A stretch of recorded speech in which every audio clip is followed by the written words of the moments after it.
नमस्कार, welcome to third आई। आज हम लोग इस वीडियो में रीट्स के बारे में पढ़ेंगे। रीट्स को लेकर काफ़ी लोगों के बीच कन्फ्यूजन रहता है, तो उन सारे कन्फ्यूजन को इस वीडियो के थ्रू हम लोग दूर करेंगे। और इस वीडियो को देखने के बाद कोई भी ऐसा क्वेश्चन नहीं बचेगा जो रीट से रिलेटेड हो आप कर ना पाएँ। तो शुरू करते हैं। तो फर्स्ट हम लोग जानेंगे कि कॉन्स्टिट्यूशन जो है हम लोग को कुछ फंडामेंटल राइट्स देती है, और वो फंडामेंटल राइट्स जो है वो आर्टिकल 12 से 35 में दिए गए हैं। और वो अधिकार जो है तरह तरह के अधिकार हैं। कुछ राइट्स आपके इक्वलिटी के हैं, कुछ राइट्स फ्रीडम के हैं, कुछ राइट एक्सप्लॉइटेशन के अगेंस्ट हैं, कुछ रिलीजन के राइट हैं, कुछ कल्चरल राइट्स हैं और कुछ रेमेडीज़ का है। तो इस राइट मिलने से ही हमें कुछ थोड़ा फील होता है कि हाँ, हम आज़ाद हैं, हमें बोलने के अधिकार होता है, हमें रहने का अधिकार होता है, हमें घूमने का अधिकार होता है। तो हमें राइट तो दे दिया गया है, लेकिन राइट का क्या फ़ायदा? इस राइट का क्या फ़ायदा यदि राइट इन्फोर्स ही ना हो? हम राइट्स के लिए अपने कोर्ट में जाएं और कोर्ट ये कह दे कि ठीक है बाद में आइएगा, अभी सुनवाई नहीं कर सकते हैं। वैसा ही मान के चलिए आपका किसी के पास पैसे कुछ बाकी हैं, आप जब मांगने जाते हैं, जब आपको ज़रूरत पड़ेगी, आप जब मांगने जाएँ तो उससे वो ये बोल दे कि बाद में आना, अभी पैसे हैं नहीं। तो क्या मतलब है? कुछ तो मतलब है ही नहीं इस राइट का। आपको कुछ तो गारंटी चाहिए। तो इसी गारंटी को इंश्योर करने के लिए ना आर्टिकल 32 लाया गया था। आर्टिकल 32 डिक्लेयर करती है कि यदि कोई भी व्यक्ति उसका फंडामेंटल राइट ब्रीच हुआ है, वायलेट हुआ है, तो वो सुप्रीम कोर्ट में डायरेक्ट मूव कर सकता है। और सुप्रीम कोर्ट बाध्य है इस बात के लिए, वो कुछ ना कुछ ऑर्डर जारी करेगी उसका फंडामेंटल राइट्स को इंश्योर करने के लिए।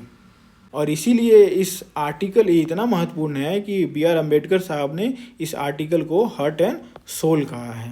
तो यहाँ पे एक ध्यान दे देने वाली बात यह भी है कि सोल ऑफ कॉन्स्टिट्यूशन हम लोग अपना जो बोलते हैं डीपीएसपी को भी बोलते हैं, ठीक है। ये ग्रैनविल ऑस्टिन ने बोला था। इसलिए यहाँ पे जो हम लोग बात कर रहे हैं आर्टिकल 32 के बारे में बात कर रहे हैं, जिसे बी.आर. अम्बेडकर साहब ने हार्ट एंड सोल बोला था। क्यों बोला था? क्योंकि आर्टिकल 32 डिक्लेयर करती है कि हमारा कोई भी फंडामेंटल राइट्स है वो यदि वायलेट होता है तो डायरेक्ट हम लोग सुप्रीम कोर्ट के पास मूव कर सकते हैं, और सुप्रीम कोर्ट बाउंड है उस पर स्पेशल ऑर्डर देने के लिए, तुरंत सुनने के लिए, सुनवाई करने के लिए। तो उसी को सुनवाई करते हुए सुप्रीम कोर्ट क्या करती है? स्पेशल ऑर्डर जारी करती है, और उस स्पेशल ऑर्डर को हम लोग रीट से जानते हैं। एक्चुअल में रीट के बारे में हम लोग थोड़ा और जान लें तो रीट का जो ओरिजिन है वो ब्रिटिश से हुआ था। आपको पता है ब्रिटिश में किंग और क्वीन का शासन अभी भी चलता है, मतलब नाम मात्र ही चलता है, लेकिन जो पहले था वो ज़्यादा था। तो बोला जाता था कि king can do never wrong. तो जब भी कोई कोर्ट का ऑर्डर आ जाता था तो ऑर्डर को ओवरटर्न करने के लिए यदि किंग ने कोई ऑर्डर जारी कर दिया तो कोर्ट का ऑर्डर नहीं माना जाता था। तो जो किंग का ऑर्डर आता था उसको स्पेशल ऑर्डर कहा जाता था, उस स्पेशल ऑर्डर को रीट कहा जाता था। तो अब वैसा ही रीट वो चलता आ रहा है हमारे सुप्रीम कोर्ट में भी। तो जो स्पेशल ऑर्डर होता है सुप्रीम कोर्ट का उसे रीट से जानते हैं। तो वो जो रीट है, अब आपके जो फंडामेंटल राइट्स हैं वो तो तरह तरह के फंडामेंटल राइट्स हैं, और जब वायलेशन होगा तो अलग अलग वायलेशन होगा, तरह तरह के वायलेशन होंगे आपके फंडामेंटल राइट्स। तो उन सभी के लिए एक ही तरह के तो ऑर्डर नहीं जारी किए जा सकते ना, तो उसके लिए अलग अलग ऑर्डर जारी करेंगे, और उस अलग अलग ऑर्डर्स को डिफरेंट नाम से जाना जाता है। जैसे एक है हैबियास कॉर्पस है, दूसरा मैंडेमस है, तीसरा प्रोहिबिशन है, चौथा सरसरी है, और पांचवा क्यू वारंटो है। तो इसका मीनिंग भी हम लोग जानेंगे। इतना तक आप समझ गए कि डिफरेंट तरीके के वायलेशन से डिफरेंट तरह के ऑर्डर भी जारी किए जा सकते हैं, और उस स्पेशल ऑर्डर को हम लोग रीट से जानते हैं। और आर्टिकल 32 मेन रोल प्ले करती है यहाँ पे। तो फर्स्ट हम लोग हैबियास कॉर्पस के बारे में पढ़ेंगे।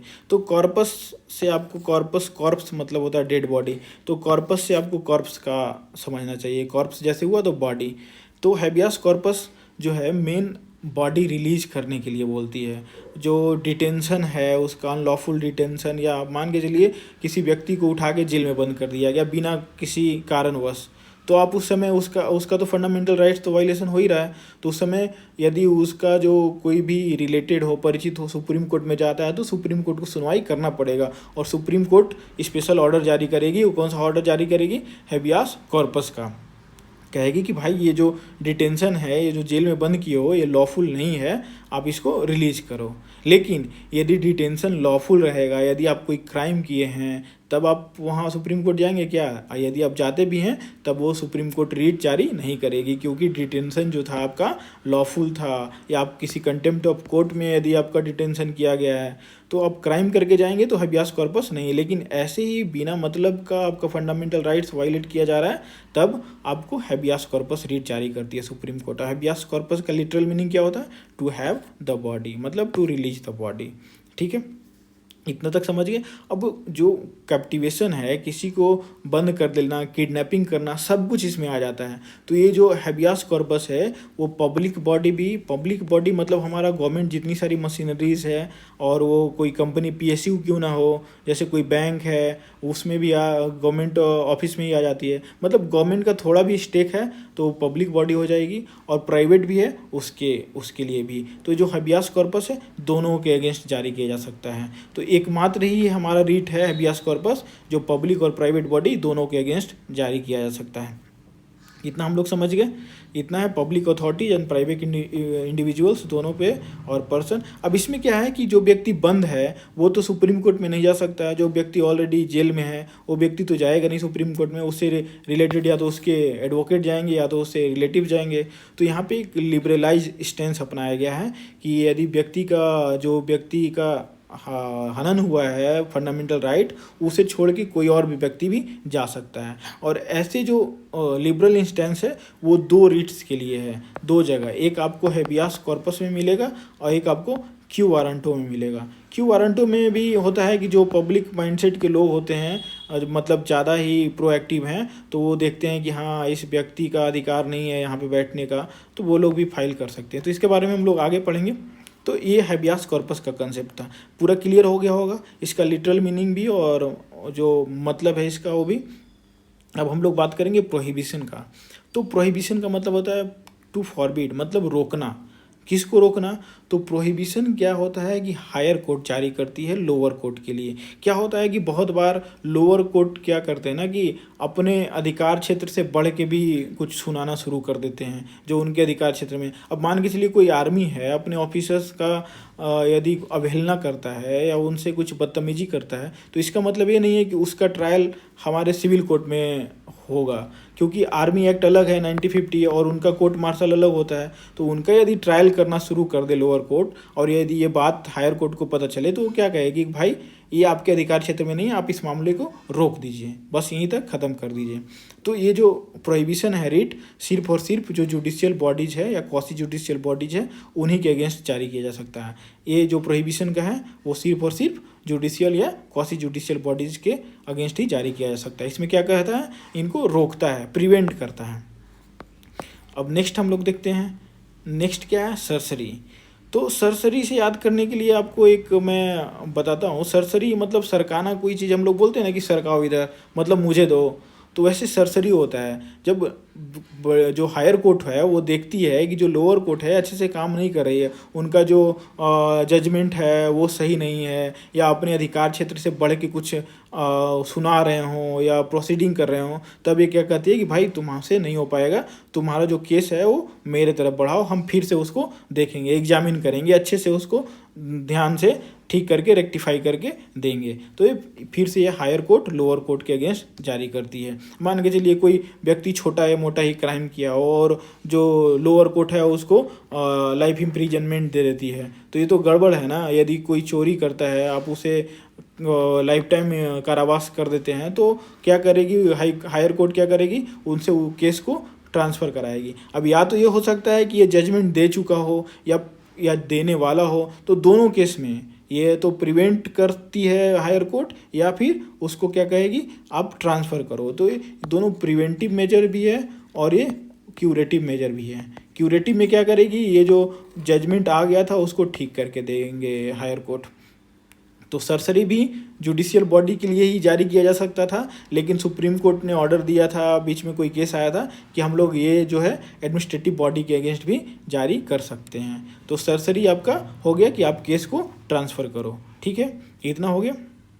अभी एक क्या करते हैं? रेक्टिफाई करते हैं, उसको दोबारा चेक करते हैं, अच्छे से जांच करते हैं और जजमेंट सुनाते हैं, या फिर पूरी तरह से इसको रोक देंगे लोअर कोर्ट को। ठीक है, अब ये जुडिशियल बॉडीज़ के अगेंस्ट और एडमिनिस्ट्रेटिव बॉडीज़ के अगेंस्ट जारी किया जा सकता है। नेक्स्ट हम लोग बात करेंगे मैंडमस। तो मैंडमस से आपको दिमाग में मैडम आना चाहिए। क्या होता है कि जिनकी शादी हो गई होती है तो उनके जो वाइफ होती हैं वो कमांड करती है अपने हस्बैंड को। तो जैसे ही मैंडमस आता है आपके माइंड में तो आपको बस कमांड आना चाहिए। तो मैंडमस में क्या होता है, मैंडमस का लिटरल मीनिंग क्या होता है, वी कमांड। अब कोई भी व्यक्ति यदि अपना ड्यूटी परफॉर्म ना करे, वो गवर्नमेंट ऑफिशियल है, प्राइवेट ऑफिशियल के लिए जारी नहीं किया जा सकता है। प्राइवेट ऑफिशियल, मैंने बोला कि प्राइवेट ऑर्गेनाइजेशन के लिए सिर्फ और सिर्फ एक हैबियास कॉर्पस ही जारी किया जा सकता है। तो मैंडमस क्या करेगा, कोई गवर्नमेंट, अब जैसे कंप्लेन लेकर गए किसी पुलिस स्टेशन में और वो कंप्लेन लिखने से मना कर रहा है, तो आपका राइट तो वायलेट हो ही रहा है यहाँ पे। तो आपके लिए क्या करेगी, यदि आप सुप्रीम कोर्ट में जाते हैं, हाई कोर्ट में जाते हैं, तो वो कौन सा रीट जारी करेगी, मैंडमस की। पब्लिक अथॉरिटी जो है उनको अपना काम करने के लिए बोलेगी, तो वो फिर से आपका कंप्लेन लिखेंगे। तो ये मैंडमस होता है। लेकिन ऐसा ज़रूरी नहीं है कि सारे, जितनी सारी वाइफ हैं सारे वो अपने हस्बैंड के ऊपर कमांड करती हैं। बहुत हस्बैंड होते हैं जो अपने वाइफ के ऊपर कमांड करते हैं। तो वो वैसे एक्सेप्शन में आपके आ जाएंगे, पहले गवर्नर आ जाएंगे, फिर प्रेसिडेंट आ जाएंगे और फिर सीजीआई आ जाएंगे। तो जो मैंडमस है ये इन लोगों के अगेंस्ट जारी नहीं किया जा सकता है। तो ये एक एक्सेप्शन है कि जो मैंडमस का है, जिसे बोलते हैं वी कमांड, अपने काम करने के लिए, वो गवर्नर के अगेंस्ट नहीं जारी किया जा सकता है, प्रेसिडेंट के अगेंस्ट जारी नहीं किया जा सकता है और चीफ जस्टिस के अगेंस्ट जारी नहीं किया। चीफ जस्टिस क्या, जुडिशियल बॉडी जितने सारे हैं वो अपने अधिकार क्षेत्र में यदि काम कर रहे हैं तो उनके अगेंस्ट जारी नहीं किया जा सकता है मैंडमस। तो मैंडमस का लिटरल मीनिंग मैंने बताया, वी कमांड, और ये किसी पब्लिक अथॉरिटी को उनके काम करने के लिए जारी किया जा सकता है जो ना कर रहे होते हैं। अब नेक्स्ट है हमारा क्यू वारंटो। क्यू वारंटो से आपको कोई क्वेश्चन मार्क की फीलिंग नहीं आ रहा है, क्यों, क्या? तो ये क्वेश्चन मार्क मतलब ये अधिकार पूछता है, आप किस अधिकार से यहाँ पे बैठे हैं। मान के चलिए किसी का अपॉइंटमेंट है, एक आईएएस ही है, आईएएस का अपॉइंटमेंट बिल्कुल ही करप्शन से हुआ है, तो उस समय क्या करेगी कोर्ट, उनको क्यू वारंटो जारी करेगी कि आपका अधिकार नहीं है। अब जैसे किसी वाइस चांसलर का ही अपॉइंटमेंट हो गया किसी यूनिवर्सिटी में और उनको रूल्स एंड प्रोसीजर को फॉलो नहीं किया गया है, तो जब रूल्स एंड रेगुलेशन को फॉलो ही नहीं किया गया है तो उनकी जो अथॉरिटी है, वो जो बैठे अपॉइंटमेंट भी पूरी तरह से उसको भी कैंसिल किया जा सकता है। तो इसी के लिए क्यू वारंटो जारी किया जा सकता है कि आप जिस अथॉरिटी पे हैं वो आपके लिए, आप उसके काबिल है नहीं। तो इसमें क्या होता है ना कि जो पब्लिक माइंडसेट के लोग हैं, मतलब पूरी तरह से करप्शन को ख़त्म करने के लिए या ऐसे कहें कि स्ट्रीमलाइन करने के लिए गवर्नेंस को, ये यहाँ पे भी लिबरल स्टैंस अपनाया गया है। लिबरल स्टैंस में क्या है कि जो ऐसा नहीं है कि जिनका अधिकार सिर्फ हनन हो रहा है वही जाके कोर्ट में फाइल कर सकते हैं। कोई भी व्यक्ति को पता चलता है कि हाँ इस व्यक्ति ने अपना करप्शन से यहाँ पे आया है या रूल्स एंड रेगुलेशन फॉलो नहीं हुआ है, तो जाके कोर्ट में फाइल कर सकता है केस को और उसकी केस को सुनी जाएगी। तो यहाँ पे भी लिबरल है। 2 केस था हमारा, एक हैबियास कॉर्पस में और दूसरा क्यू वारंटो में। 2 जगह आपको लोकस स्टैंडी ज़रूरत नहीं है। लोकस स्टैंडी मतलब मैंने बताया कि जो व्यक्ति का हनन हुआ है अधिकार, वही व्यक्ति को जाना जरूरी नहीं है ये, ठीक है, नो लोकस स्टैंडी। नेक्स्ट हम लोग बात करेंगे, अब क्या था कि रीट जारी करने का अधिकार सिर्फ सुप्रीम कोर्ट को नहीं है। आर्टिकल 226 में हाई कोर्ट को भी अधिकार दिया गया है कि वो भी रीट जारी कर सकते हैं यदि किसी का फंडामेंटल राइट्स वायलेट होता है। लेकिन हाई कोर्ट ऐसा नहीं है कि सिर्फ फंडामेंटल राइट्स के लिए ही रीट जारी करती है। कोई लीगल राइट्स भी आपका वायलेट हो रहा है, जैसे राइट टू वोट हो गया, राइट टू पेंशन हो गया, तो जो भी लीगल राइट्स हैं यदि उसका वायलेशन हो रहा है तब भी आपको हाई कोर्ट जो है वो आपके लिए रीट जारी करेगी। लेकिन सुप्रीम कोर्ट कहती है कि मैं पूरे इंडिया में अकेला हूँ, तो मेरा जो एरिया है पूरा इंडिया है। लेकिन हाई कोर्ट, जैसे पटना हाई कोर्ट को ले, पटना हाई कोर्ट का जुरिस्डिक्शन, एरिया जुरिस्डिक्शन क्या है, सिर्फ और सिर्फ बिहार के केस का ही सुनवाई करेंगे ये लोग।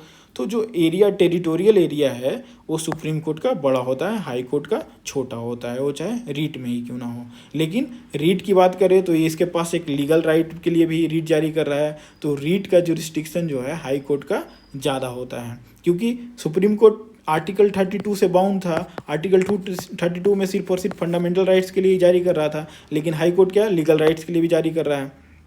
तो इसलिए रीट्स जुरिस्डिक्शन में हाई कोर्ट वाइडर होता है। और दूसरी बात, एक बात मैं बताता हूँ कि जो हाई कोर्ट है वो आर्टिकल 2 to 6 के अंडर में रीट जारी करती है, तो ये कोई फंडामेंटल राइट नहीं है हमारा, लेकिन वही सुप्रीम कोर्ट 32 से जारी करती है। तो 32 खुद ही एक फंडामेंटल राइट है। तो सुप्रीम कोर्ट क्या है, बाध्य है, मतलब बाउंड है रीट जारी करने के लिए, लेकिन हाई कोर्ट जो है वो बाउंड नहीं है, ये मना भी कर सकती है, डिनाई भी कर सकती है कि हम नहीं जारी करेंगे, ठीक है, क्योंकि ये आर्टिकल 2 to 6 फंडामेंटल राइट नहीं है।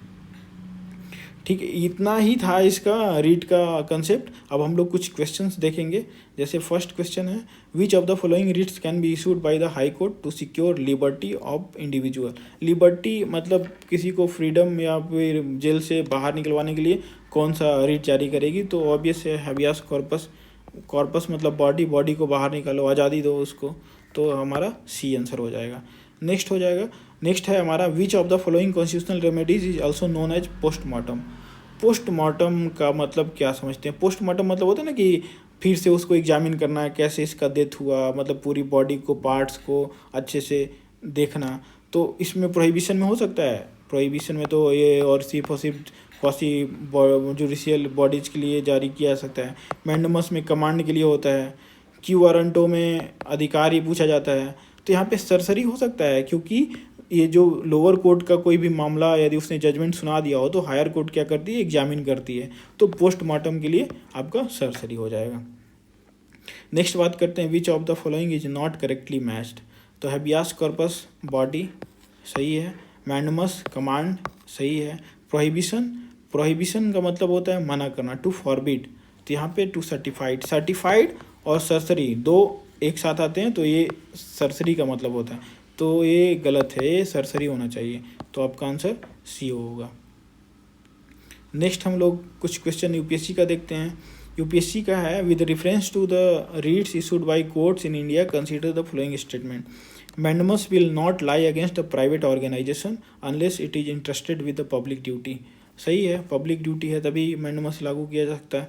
Mandamus will not lie against a company even तो इट में बी गवर्नमेंट कंपनी, नहीं, गवर्नमेंट कंपनी, गवर्नमेंट का जैसे ही थोड़ा भी स्टेक आ गया तो वहाँ पे रीट जारी होंगे ही, और प्राइवेट के लिए सिर्फ और सिर्फ हाबियास कॉर्पस था, तो ये आपका गलत हो जाएगा। Next, any public minded person can be petitioner to move court to obtain the writ of quo warranto. Quo warranto में भी आपको लिबरल दिया गया था, क्यू वारंटो और हाबियास कॉर्पस में कोई भी व्यक्ति फाइल कर सकता है, तो ये आपका सही है। तो कौन कौन सा सही था हमारा, एक पहला, दूसरा गलत, ये तो फर्स्ट एंड थर्ड। नेक्स्ट है, which writ literally means you may have the body. Body से आया तो हैबियस कॉर्पस, कुछ नहीं देखना है। नेक्स्ट हम लोग देखते हैं, consider the following statements. Under Article 32 the Supreme Court may issue writ only for the enforcement of fundamental rights. हाँ सही है। Under 2 to 6 High Court may issue a writ for the enforcement of fundamental rights as well as enforcement of ordinary legal rights, ये भी सही है। ये article 32 में सिर्फ और सिर्फ फंडामेंटल राइट्स, सुप्रीम कोर्ट का मैंने बताया कि सिर्फ और सिर्फ फंडामेंटल राइट्स के लिए रीट जारी कर सकती है, और हाई कोर्ट लीगल राइट्स के लिए भी, तो ये दोनों सही हो जाएगा। Next, which of the following is not condition necessary for the issue of writ of quo warranto. Quo warranto के लिए कौन सा जरूरी नहीं है, तो क्यू वारंटो का मतलब मैंने बताया था किस अधिकार से हैं, पूछा जाता है किसी भी पब्लिक ऑफिसर से। तो पहला है कि the office must be public and it must be created by statute, सही है, पब्लिक ऑफिस होना चाहिए। The office must be substantive one and not merely the function और employment of the servant at the will of the and during the pleasure of the another, तो must be substantive, ये भी सही है। Next है, there has been a contravention of the constitution और अ statute और statutory instrument in appointing such a person to date office. कुछ ना कुछ गड़बड़ होना चाहिए उनके अपॉइंटमेंट में, ये भी सही है, तभी क्यू वारंटो हम लोग जारी। नेक्स्ट है, the office must B must not be, ये गलत हो जाएगा, या तो सब्सटेंटिव, यहाँ तो दोनों स्टेटमेंट खुद में ही कॉन्ट्रडिक्ट कर रहा है, तो एक तो गलत होना ही है, तो सब्सटेंटिव तो होना चाहिए, परमानेंट इन नेचर तो बॉडी होना चाहिए जो ऑफिस है, तो ये आपका गलत हो जाएगा। नेक्स्ट है, which of the following writ literally means you have the body, body habeas corpus. Next है, which of the following condition are necessary for the issue of writ in certiorari. Certiorari के लिए कौन सा मैंने बताया था, अब देखते हैं इसमें, there should be a court, court का होना जरूरी है, ट्रिब्यूनल, ये ठीक है। Such a court tribunal offer must we acted without jurisdiction, और ये भी सही है, तो आपका बोथ होना चाहिए इसका आंसर। नेक्स्ट, ठीक है, इतना ही था। Thank you.